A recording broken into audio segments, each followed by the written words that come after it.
Hello friends, പുതിയൊരു വീഡിയോയിലേക്ക് സ്വാഗതം. നമ്മുടെ വീഡിയോയ്ക്ക് വേണ്ട വ്യൂസ് ഒന്നും ലഭിക്കുന്നില്ല.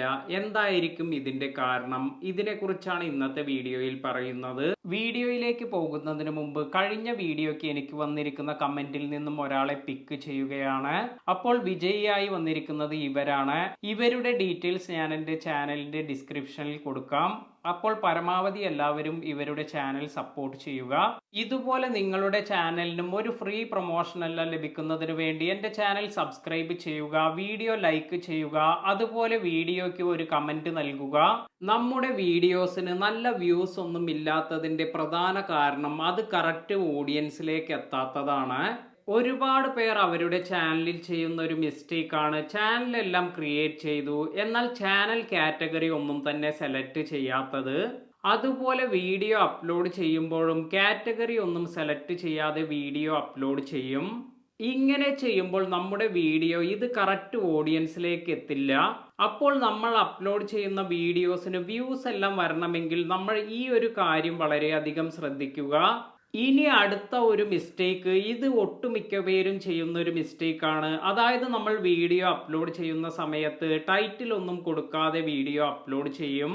പിന്നീട് YT സ്റ്റുഡിയോയിൽ പോയതിനു ശേഷമായിരിക്കും വീഡിയോയ്ക്ക് വേണ്ട ടൈറ്റിൽ എല്ലാം കൊടുക്കുന്നത്.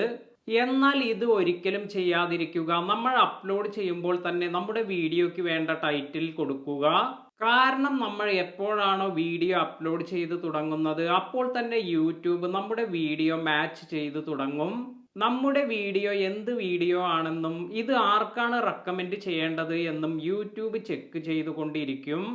അപ്പോൾ നമ്മൾ എന്ത് വീഡിയോ ആണ് അപ്ലോഡ് ചെയ്യുന്നത് എന്ന് മനസ്സിലാക്കാൻ നമ്മൾ വീഡിയോയ്ക്ക് ഒരു ടൈറ്റിൽ കൊടുക്കുക. അതിനാൽ തന്നെ യൂട്യൂബിന് ഇത് മനസ്സിലാക്കാൻ സാധിക്കും ഇത് എന്ത് വീഡിയോ ആണ്, ആർക്കാണ് ഇത് റെക്കമെൻഡ് ചെയ്യേണ്ടത്, അതുപോലെ ഏത് നിച്ചിലാണ് ഈ വീഡിയോ സ്യൂട്ട് ആകുന്നത്. അപ്പോൾ ടൈറ്റിൽ വീഡിയോ അപ്ലോഡ് ചെയ്യുമ്പോൾ തന്നെ കൊടുക്കുക എന്നത് വളരെ ഇമ്പോർട്ടൻ്റ് ആയ ഒരു കാര്യമാണ്. നമുക്ക് ടൈറ്റിൽ ചെറിയ മോഡിഫിക്കേഷൻ എല്ലാം പിന്നീട് YT സ്റ്റുഡിയോയിൽ പോയതിനു ശേഷം നടത്താം. എന്നിരുന്നാലും നമ്മൾ വീഡിയോ അപ്ലോഡ് ചെയ്യുന്ന സമയത്ത് ഇത് എന്ത് വീഡിയോ ആണെന്ന് കറക്റ്റായി ഒരു ടൈറ്റിൽ കൊടുക്കുക. അതിനുശേഷം വീഡിയോ അപ്ലോഡ് ചെയ്യുക. അടുത്തത് ഒരു ടിപ്പാണ്. ഇത് പുതിയ യൂട്യൂബേഴ്സിനുള്ള ഒരു ടിപ്പാണ്. അതായത് നിങ്ങൾ ചാനൽ തുടങ്ങി വീഡിയോസ് എല്ലാം അപ്ലോഡ് ചെയ്യുമ്പോൾ നിങ്ങൾ ശ്രദ്ധിക്കേണ്ട ഒരു കാര്യം, സ്റ്റാർട്ടിംഗ് സ്റ്റേജിലുള്ളവർ ചെറിയ ചെറിയ ഡ്യൂറേഷനിലുള്ള വീഡിയോസ് എല്ലാം അപ്ലോഡ് ചെയ്യുന്നതാണ് നല്ലത്. കാരണം പുതിയ യൂട്യൂബേഴ്സ് ആയതുകൊണ്ട് തന്നെ വ്യൂവേഴ്സ് നമ്മുടെ വീഡിയോ മുഴുവനായി കാണണമെന്നില്ല. അതിനാൽ തന്നെ വലിയ ലെങ്തി വീഡിയോ ആണ് നിങ്ങൾ അപ്ലോഡ് ചെയ്യുന്നതെങ്കിൽ നിങ്ങൾക്ക് ഇതിലേക്ക് വേണ്ട വ്യൂസ് ഒന്നും കിട്ടുന്നില്ലെങ്കിൽ നിങ്ങളുടെ ചാനലിന്റെ അല്ലെങ്കിൽ നിങ്ങളുടെ വീഡിയോയുടെ റാങ്കിങ് കുറയാൻ ഇത് കാരണമാകും. അതിനാൽ തന്നെ ചെറിയ ഡ്യൂറേഷനിലുള്ള വീഡിയോസ് എല്ലാം അപ്ലോഡ് ചെയ്ത് തുടങ്ങുക. ഇനി വീഡിയോ അപ്ലോഡ് ചെയ്യുമ്പോൾ നമ്മൾ ശ്രദ്ധിക്കേണ്ട ഒരു കാര്യത്തെക്കുറിച്ചാണ് പറയുന്നത്. ഒരുപാട് പേർക്ക് കൺഫ്യൂഷൻ ഉള്ള ഒരു കാര്യമാണിത്. അതായത് വീഡിയോ അപ്ലോഡ് ചെയ്യുമ്പോൾ അൺലിസ്റ്റഡ് ആക്കണോ അതോ പ്രൈവറ്റ് ആക്കണോ പബ്ലിക് ആക്കണോ എന്നെല്ലാം ഏത് സെറ്റിംഗ്സിൽ അപ്ലോഡ് ചെയ്താലാണ് നമുക്ക് കൂടുതൽ പ്രയോജനം ലഭിക്കുക. അപ്പോൾ ഞാൻ റെക്കമെൻഡ് ചെയ്യുന്നത് അൺലിസ്റ്റഡ് ആയി നമ്മൾ വീഡിയോ അപ്ലോഡ് ചെയ്യുക എന്നതാണ്. പബ്ലിക് ആക്കി നിങ്ങൾ വീഡിയോ അപ്ലോഡ് ചെയ്യാതിരിക്കുക.